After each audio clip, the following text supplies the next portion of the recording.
तो गाइस आज हम पढ़ने वाले हैं एच.सी. वर्मा चैप्टर नंबर 3 से क्वेश्चन नंबर 1। और इसमें क्या कह रहा है तो पहले हम इसको पढ़ते हैं और पढ़ने के बाद अपने को समझ में आएगा कि कह रहा है कि a man has to go 50 meters due north, 40 meters due east and 20 meters due south to reach a field। अब इन्होंने पूछा क्या है तो ए पार्ट ने पूछा है कि what distance he has to walk to reach the field, और दूसरा क्या पूछा है what is the displacement from his house to field। ठीक है, तो इसके लिए हम पहले एक डायग्राम ड्रॉ करते हैं और डायग्राम हम ड्रॉ करते हैं और डायग्राम ड्रॉ करने के बाद हम समझने की कोशिश करेंगे कि क्या करना है अपने को। ठीक है, चलो so let's draw a diagram. तो पहले हम ईस्ट वेस्ट और नॉर्थ साउथ बना लेंगे, उसके बाद हम डायग्राम ड्रॉ कर लेंगे। ठीक है, चलो हम यहाँ पे डिसाइड करते हैं। तो अपन लोग बोलते हैं कि भाई ये है ईस्ट, ये है वेस्ट, ये है नॉर्थ और ये है साउथ, राइट। तो पहले ये किधर गया 50 मीटर्स गया नॉर्थ पे। तो मान लो कि यहाँ तक की दूरी ऐसे ही गया 50 मीटर पहले गया ये नॉर्थ पे इतना। उसके बाद ये 40 मीटर्स, तो 40 मीटर से कहां पे आ रहा है ये 40 मीटर्स फिर आ रहा है, मानते हैं कुछ इतना। ये 40 मीटर्स किधर जा रहा है ईस्ट में जा रहा है, तो ये हो गया।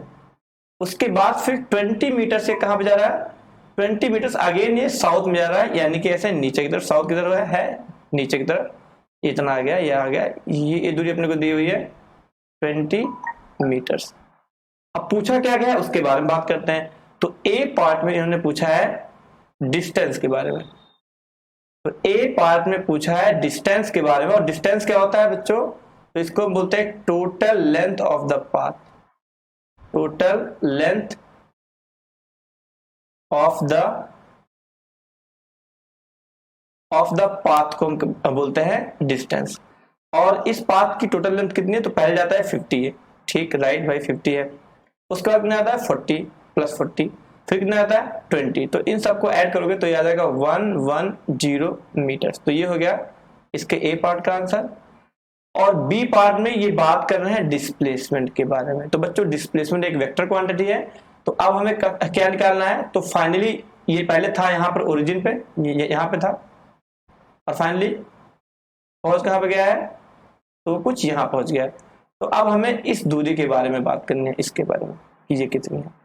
तो इसके बारे में बात करने के लिए तो पहले तो हम अब यहाँ पर अपने को एक ट्राइंगल दिख रहा है, एक ट्राइंगल है ना।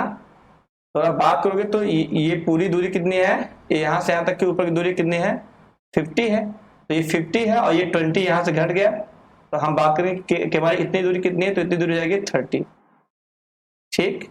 अच्छा अगर ये 40 है तो ये भी कितना होगा 40, ठीक है। तो ये मान लो ओरिजिन जहां से निकला है, जहां पे इसका घर है, और इसको हम कहते हैं फील्ड, जहां पे पहुंच गया है, ठीक। तो ओरिजिन और फील्ड, अब ये ओरिजिन और फील्ड के बारे में पूछ रहा है।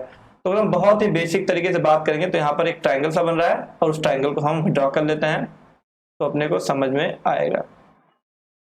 कुछ ऐसा ट्राइंगल बन रहा है, ठीक है, जहां पर ये दूरी कितनी है 30 है और ये दूरी कितनी है 40 है। हमें निकालना ये है O यानी कि उसका घर, और ये है F, ठीक।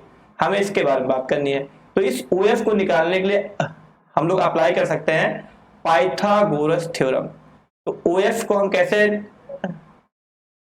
फाइंड OF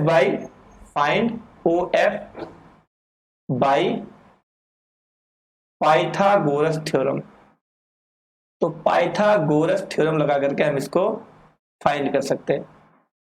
अच्छा पाइथागोरस थ्योरम क्या कहता है, चलो अब ये कहता है कि भाई हाइपोटेनस का square is equal to perpendicular का स्क्वायर प्लस बेस का स्क्वायर। तो यानी कि यहां पर ये होगा OF का square will be equal to this 40 का स्क्वायर प्लस दिस 30 का स्क्वायर। अभी 40 का स्क्वायर कितना होता है 1600 और 30 का स्क्वायर 900 होता है। इन दोनों को ऐड करेंगे तो इट विल बिकम 2500।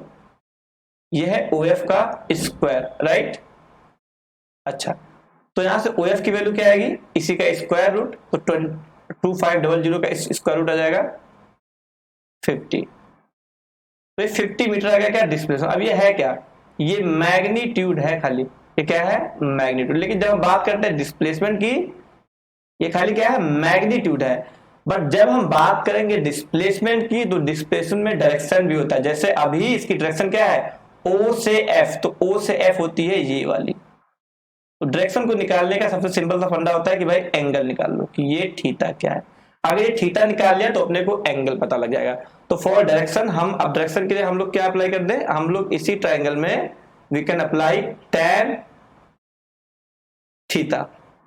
तो tan थीटा क्या होता है परपेंडिकुलर अपॉन बेस, यानी परपेंडिकुलर कितना है 30 है, बेस कितना है 40 है, दिस विल बिकम 3/4। तो यहां से थीटा कितना आता है, थीटा आता है tan इनवर्स 3/4, राइट।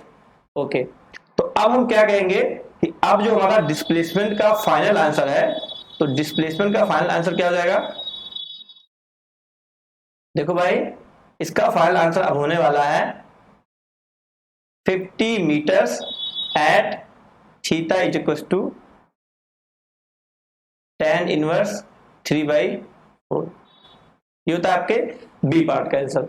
आज के लिए बस इतना ही।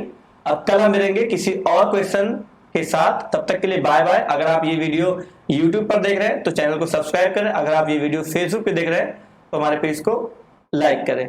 तब तक के लिए बाय बाय।